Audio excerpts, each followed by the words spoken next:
You are listening to the Park Flyer Podcast, where we discuss our RC adventures.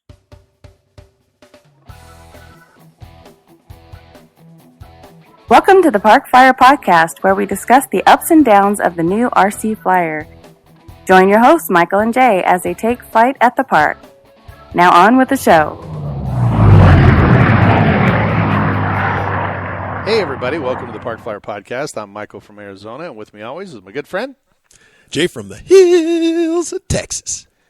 And we're missing AK Mike today. He had an appointment for our scheduled podcast. But the good news is we last week, or the last podcast, we put out a little interest. You know, we wanted to hear from our listeners, and Bernard Adderley, he reached out to us along with a few others, and he asked specifically about charging stations for the portable charging stations. And he basically says that he would love to hear, more about portable stations, what kind of size, that kind of thing, and if anybody had an experience with it. And luckily for us, we have had in our stretch of many years of flying, we have had the opportunity to burn up a car battery or two, at least in my experience. I've ruined a couple. Yeah. More specifically, my camper battery. There you go. So what we want to do really quick is we want to kind of break it into three different types. First of all, let me tell you what we normally use. So Jay and I both use a portable gas generator. I have one that you can just get at Costco. It's a Furman, I think is what they call it. It's a 2,000 watt because I run 40 watts of power on my battery station because I have an actual battery box, and that battery box can charge up to 8 6-cell batteries all simultaneously. Well, be specific though. You're charging 5,000 milliamp. No, 8. I'm charging 8. Oh, 8, excuse me, not 5,000 milliamp batteries. 5,000 milliamp batteries. Because my power supply will actually foot both of my my chargers, because I have dual chargers. Both my chargers can do 4 each, and I have a big enough power supply that it will do 5,000 milliamps. I only charge them about 20 amps. I push 20 amps through them, so that's basically 5 amps each, which turns out to be like 1C. So I can push through, but I can actually go up to 40 amps per charger, and do a total of 80 amps, and I have. Yes, I have. Yeah. And it charges them. I will tell you that 20 minutes. Yeah, something like that. I can get a pretty quick charge out of them, but they're cooking. It's a fast charge, and I'm doing it at a full 40 amps. I don't do that very often, but on once or twice, I did push it a little harder than I should. And I mean that's very cool that you can do that, but it tends to shorten the life of the batteries. Yeah, you don't want to shove all that energy in there, but they've been performing really well, and I haven't had too many problems with them. Now, having said all that, the 2,000 watt generator is not. I mean, when I push 20, let's just say 40 amps, because I do it at 20, 25, somewhere around there, 20 amps each. So I'm doing all 8. That generator's working. I mean, you can hear the RPMs are revved up, and it's pushing really hard. So I'm probably on the limit of what my generator can do, not on the limit of what the charging case can do. So you have to kind of start, in my eyes, you have to start with the battery that you're charging and work yourself backwards. So we're going to try and do that for you today. And in this particular case, I built, it's a custom built battery charging case. It has 2 40 amp chargers in it. And then it has a power supply that's like 1,500 watts. It's a massive power supply. Actually, I think it's 2,500 watts. Whatever it is, it was the biggest one I could fit in there. If I'd have to cut a hole in the side to fit anything bigger in there. It literally takes up the whole bottom, of the case. It's very heat, sensitive. So I have, fans in there that keep the heat, pushing through when I'm charging big batteries. But if I'm charging a 6,000 milliamp battery, I need something that's going to be able to push, 20 amps or at least 5 amps per battery. So if I was only charging one, I would need at least something that produced 5 amps to charge it, or 1C for that big of a battery. Now, those batteries, if I don't ask me how I know this, but if I walked over to my pickup truck, which I took to the field one day and opened the hood and said, I'll just use my alligator clips from my charger, stick them on the battery, and charge up to 5,000 milliamp batteries off of a 24-volt battery, and it only took me about 2 charges, which would have been the equivalent of 4 batteries, and my battery was dead.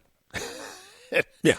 And unfortunately, I was the last guy out, so that was it. I literally had to call the wife and have her come, bring the jumper cable. And she was happy. She was happy to do it, I'm sure. Well, yeah. Let me tell you what that looked like. So yeah. So having said all that, so far, the portable wise, my generator is not really that heavy, but I can literally shove it on, put it in my trailer. It's quiet. It's very similar to a Honda 3000.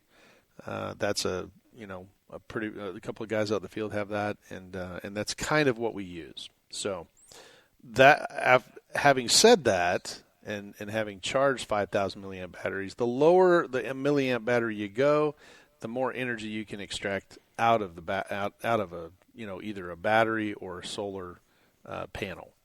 So I think you had something similar with your camper battery or something that you set up like that. Yeah. So when I kind of started doing stuff, we would have these fun flies. So I would show up at the fun fly, and I'd bring 6 or 8, relatively good size, not good size batteries. I wasn't flying 5,000 6-cell batteries at the time. I was just flying 3-cell, 1,300 to about 2,200 to maybe 3,000s, 3,200, something like that, in what I was doing, and maybe some 4 cells was like the biggest thing that I had. But I had a big, massive truck size battery, car battery. Yeah, like a marine So battery. you've seen them, like a marine battery, but they're really large. So it's like twice or 3 times the size of a normal car battery. Right. And I'm like, oh boy, this will last a long time. I should have no problems. And it kind of did. Now, the good part was now I have gone out to the field and gone flying and charged off my car battery. And after a few 2200s recharging them, and all of a sudden the car's, right. Please start. I've had to do the same call. Honey, can you come down here and jump me, or something like that? Right. So I was like, oh man, this thing's going to last all day. It's going to be great. And once again, the big thing you got to remember, a battery is exactly what it is. It's a battery holding a limited amount of energy. And the hard part is figuring out how much energy you have in that battery, and then you have to figure out how much can you safely take out of it. So if you're building a power bank, you can figure out, like I said, your capacity. And then you just have to go, well, all right, I'm at the field. I'm going to fly for, I'm going to be out here for an hour. So I can charge my 2200s maybe 3 or 4 times, while I'm flying, and I can comfortably bring back my battery. Now it's discharged maybe to 75%, and then therefore you put it on the trickle charger the next day or two, or hook it up to your solar cells or whatever energy source that you have to recharge it with, and it can slowly recharge that battery back up. No harm, no foul. The problem gets to be you're having a good time. Next thing you know, you're out there for 2 hours, you're still charging, and then you get that, lead battery down below, 20%. And once again, now lead batteries do a little bit better being abused, running it down to 0 than than your RC battery. But once again, you don't want to do that. You want to, take care of your batteries and stuff.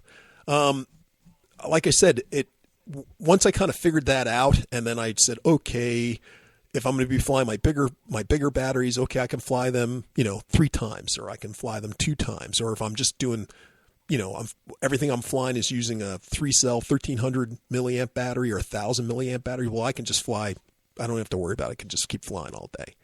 Right. It's just one of those things of knowing the capacity of your batteries compared to what the size of the battery that you bring out.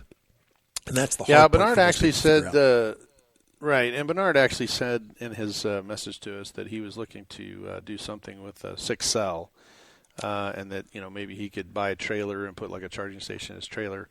I will tell you that my trailer has an electrical hookup to it, so it's powered.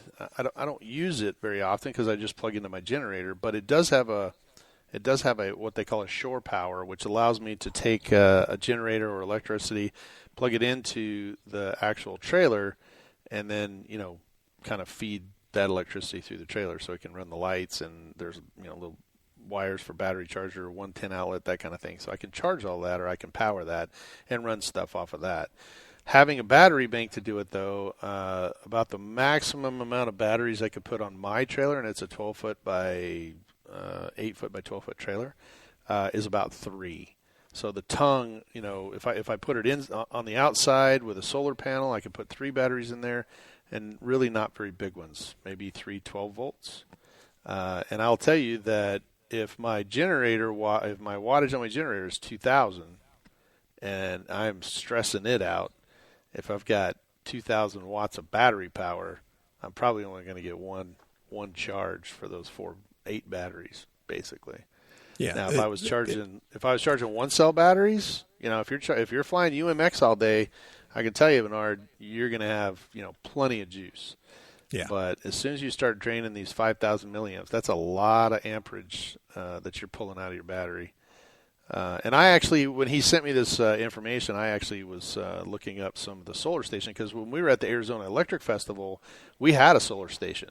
We had like a full-on, I think it was a 5,000 watt generator or something, or battery bank that would the solar panels opened up, and it looked like a big space station. But it would open up. We would feed all the sunlight in there, and it would basically run the electrical system. The lights were on, everything was powered. That was a huge system. I mean, the guy told us that it was probably $40,000 system or more. I don't know what he bought it for. Tell the listeners and viewers what happened to that system. Yeah, evidently the company that made them, the guy got arrested for not what do you call it? It's like a Ponzi scheme or something. He built a couple of these trailers and then took a bunch of money, millions and millions of dollars, to build a whole bunch, and then just ran off with the money. So yeah, folks, it sounded cool, it looked cool, yeah, but we sucked it dry. We did. As a matter of fact, the guy that brought it out, he was like, "Dude, you are going to have power for years, And I jumped on there with mine, and I hooked up the 8 batteries, and I think another guy hooked up about 8 batteries, and just between the two of us, man, the lights dimmed. And the guy came running back there and was like, "Oh my gosh!" And we had to start the diesel generator to keep everybody flowing because it was just draining so fast. Now, once we got off of it, everybody charging little batteries. If they had a 2,200 milliamp or 1,300 milliamp or something, it was fine. They were able to run that generator fine. Well, sort of. It was at its max. Don't forget, the amount of flyers that were out there. I think that we had 90 people that were flying on the field. We did. And so with everybody's chargers hooked up to it, it still is getting sucked down and bogged down. It just couldn't cope. Now, if it was you just had that thing for your own personal use, you probably would have been okay. But you spent $40,000 as opposed to $200 or $500 and for a generator. It had how many batteries did he say it had? I want to say it had like 12. It had some massive batteries. It was like an entire trailer full of batteries, and then they actually converted. So the solar went into a converter. And anyway, I was looking up some solar stations, and the biggest solar station I found was about 500 watts. And 500 watts is enough to run your phone, your radio, your camping gear, that kind of thing for maybe half a day or a day. But 500 watts is not 2,000 or 2,500 watts. So, right. So once again, honestly, Bernard, I think the best option is the gas generator. And my gas generator, if I'm running it hard, will run about 8.5 hours. Yeah. And the big thing for the between the generators. So Mike has the more higher end, it's quieter generator. I kind of have the low end, It's called the Sportsman. I think I got it at Target. It was less than $200 or $160. I think I got it on sale. It puts out about the same power as Mike's, but it's, let's say, a little louder. So Yeah, well, you don't so want to you be standing just next to it. and I think your generator is good for electronic equipment. It's built so that it can That's go. correct. You can run electronics off of it. Mine, not so much, but it works at least for supplying power to the not transformer. The Battery what's the charger. thing not the battery charger. What's the thing we have between the battery charger and the charger? The inverter. The power supply. The power supply. Yeah. So that I plug the power supply and it's able to it doesn't care so much for the large sine wave as opposed to the nice sine wave for electronics to be charged. Yeah, mine will actually charge like cell phones, and it'll charge because it's got like a 5 amp charger on it or 2 amp charger that you can put. But those are the the big things that you got to worry about. And honestly, if you're charging 6 cell batteries like I do, I just can't talk. I can't say enough about my little generator. Now, my friend Barry, he also has one. His is a win. He bought his at Home Depot. We paid about the same amount. These little generators, I think if you bought a Honda generator, you would run somewhere around $1,000 or so, maybe. Yeah. And I think I got mine for $250, and you said you got yours for less than $200. So yeah, they are out there. You can find them on sale. Or you can buy them used. Places. Yeah, buying them used. I was looking for one. They're not really difficult to operate. You change the oil every 100 hours or whatever on them if you wanted to, or just keep the oil in there, and you just don't want to turn them upside down. Yeah, mine too. Yep. It just now if it sits for a while, the one thing on mine is that it has a bunch of off buttons, right? You turn the gas off, you turn the electricity off, you turn everything off. If you leave all that going and you leave the gas on, you will flood it. And I think we did that to yours too. Yeah. Didn't yours have? I mean, a problem with yours? the biggest the biggest thing you have to really worry about those things are, or if you want to keep them going, right? So like it's the off season that usually does them in, meaning if you. Okay, so the key to those things are you have your little petcock valve, that you can let the fuel in and out. And the key to this is that it's the end of the day, you're about to stop. Just don't hit the kill switch and kill your generator. Right. Kill your petcock switch, turn it to the off position, and just let all the gas that's in your carburetor get used up and kill it that way. And the key to that is that if you don't go flying for like the next 3 months, something comes up and you don't fly, well, now you have all the gas that's out of there. And so when you come back 3 or 4 months later and you open that petcock up and the fuel goes back in there, 9 times out of 10, it's going to start up on the first pull because now it doesn't have all that gas sitting in there. It's not getting gooey. It's not doing any weird stuff. It's not dissolving your, what's that little valve that flaps up and down, whatever that thing's called. But anyway, the diaphragm, yeah.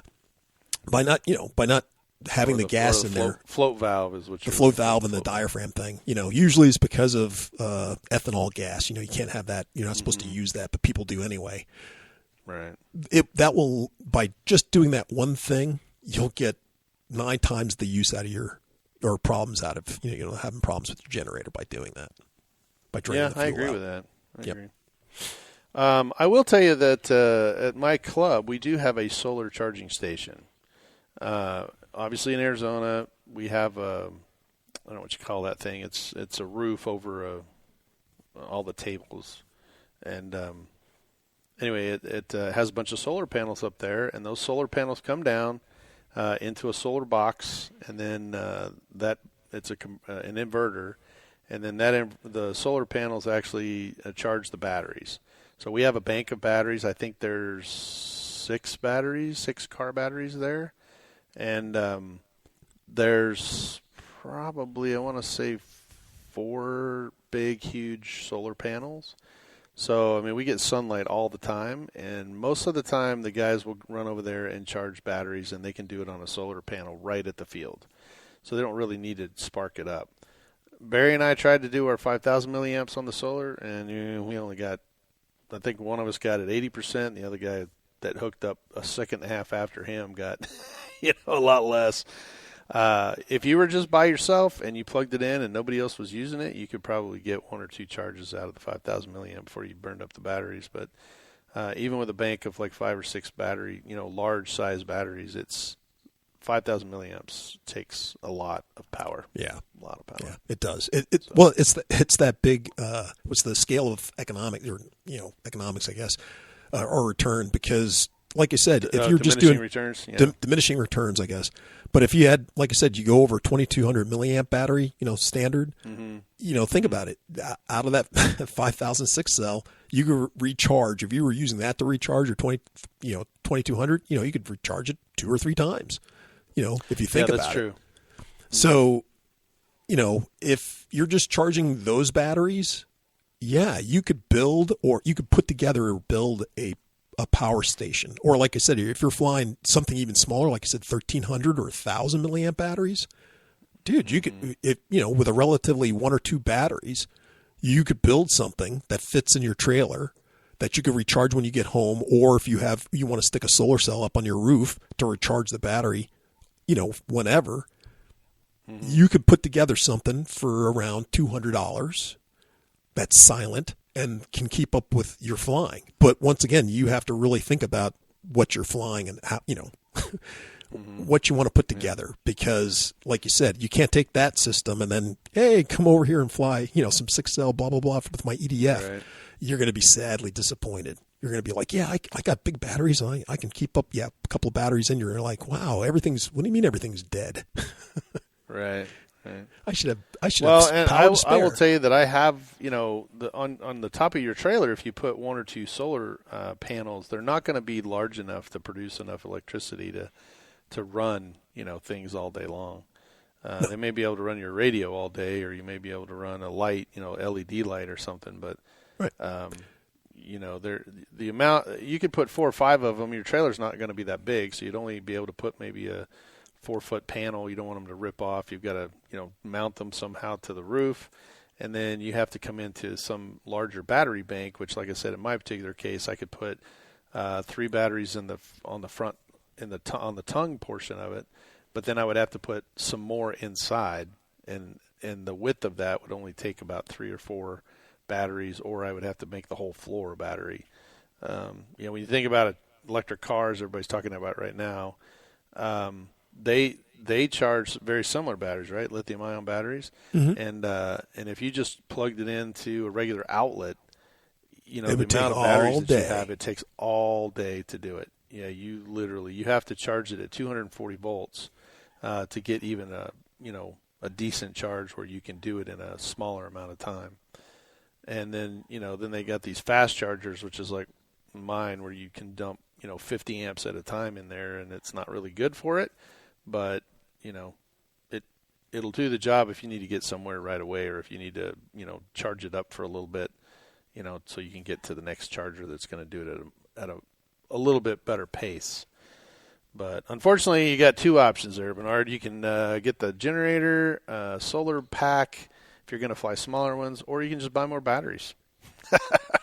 Yeah, that's right. what That's the other way. That's the other way around it, right? So the $200 that you're spending, for the generator, you could go ahead and buy $200 worth of 6-cell batteries, and and when you use those up, you're done for the day. So, right. That's a good way to think about it, I guess. Well, and I did that, right? I mean, I fly EDFs. You get 3 minutes, and then I had 1 6-cell battery and had to wait, 20 minutes for it to charge. And I thought this was ridiculous. I mean, you fly for 3 minutes, wait 20 minutes. It's almost like going to Disneyland, right? I mean, you're standing in line for 3 hours for a 30-second ride. And then you're back in line for 2.5 hours. So I guess it would have been about the same as an amusement park. But I was like, you know what? That's not going to work for me. And what I did is I just budgeted $150 a month, and I just put it aside, and I said, okay, every month I'm going to buy 1 battery. And surprise, surprise, at the end of the year I had 12 6L batteries, and I got some of them on sale. I looked around, and some of them came in pairs, and I just happened to find enough that I have 2 my A10 takes 2 batteries, and my L39 takes a single, so all the other ones take single 6 cells. But now I'm to the point where I can, I'd go out there and I'd be able to fly at least 12 different times.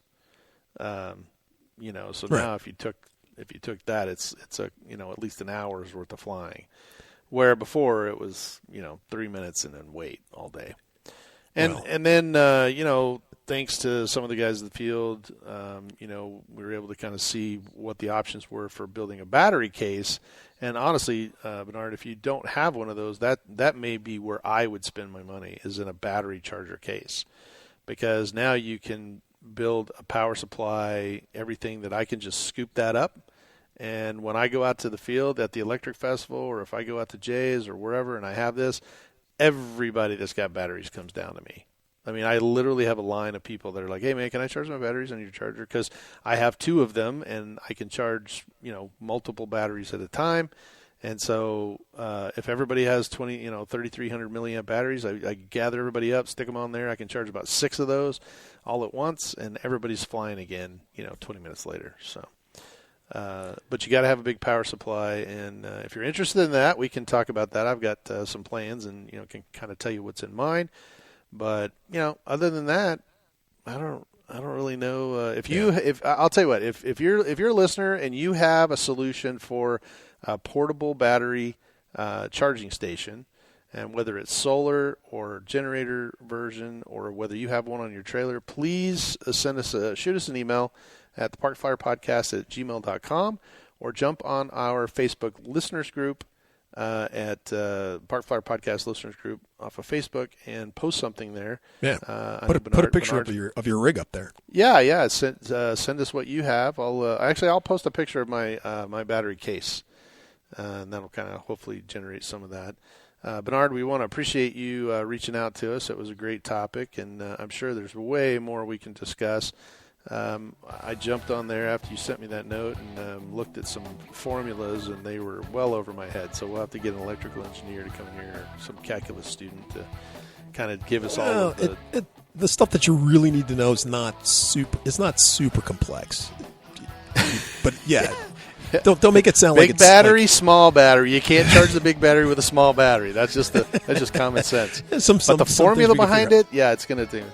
The formula behind it is about this long, so it's long as my arm.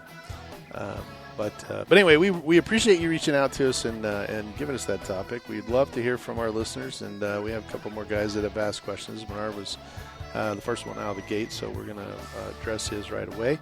But jump on the website, or jump on our Facebook listeners group, and let's start a discussion on what you see out there. Shoot us some pictures or some ideas, and we'll try to pass those along. So, wow, that's crazy. Yep. Time's almost up. Oh, and one last thing for Bernard. Going with the generator route, if you got to pass it past, Mama, hey, if there's an emergency or the power goes out, we got a generator that you can crank up and still, watch television, or keep the lights on, or keep the fridge going. That's another side benefit of having that kind of a system. So, a little help. Yeah, that is true. And then let's see. I think our field actually got the. If you're worried about going to a field and flying, sometimes you can get donations for the solar, and that's what we did. We actually put a donation idea together, and some guys donated some money, and a couple of guys said, oh, yeah, we want a solar charging station. And I know that there's several other guys. I think the guys down in San Antonio have one as well. Yeah. They have a package there that they do. They can only do small, one or two at a time. So, all right. Well, our time is up with our new format. We're going to try and keep them to 30 minutes so that you can just kind of do a quick listen and then give us a shout. And that gives everybody, the ability to reach out to us and kind of give us ideas. Got a couple more episodes coming up here in the near future. We've had some people reach out to us, and we're excited about touching base with them. So stick around with us. I'm Michael from Arizona, and I'm Jay from the hills of Texas. And we'll see you in 2 weeks. Let's fly. You have been listening to the Park Flyer Podcast. Thank you for joining us, and we look forward to your next visit. Please give our show a star rating and review, and feel free to email us your questions, topics, or suggestions to parkflyerpodcast@gmail.com.